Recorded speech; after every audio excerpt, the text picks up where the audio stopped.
Steamed pizza అండి. Baking కానీ frying కానీ మైదా గోధుమ పిండి ఏమీ యూస్ చేయకుండా హెల్దీ ఇంగ్రీడియంట్స్తో ట్రై చేయండి.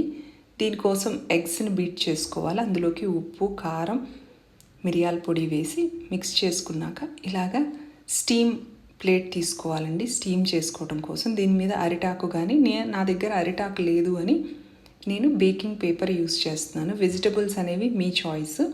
స్వీట్ కార్న్ ఉంటే టేస్ట్ బాగుంటుంది. నేను స్వీట్ కార్న్ క్యాప్సికమ్ వేసి పైన మోజరెల్లా చీజ్ కొంచెంగా వేస్తున్నాను. తర్వాత కొంచెంగా కొత్తిమీర. సీజనింగ్ అనేది ఆప్షనల్.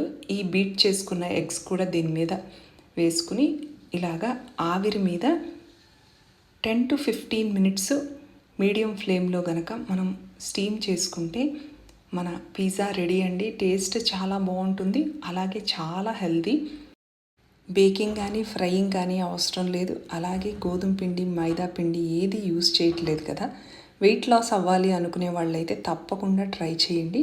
ట్రై చేస్తే ఎలా వచ్చిందో కామెంట్ చేయండి. Thank you.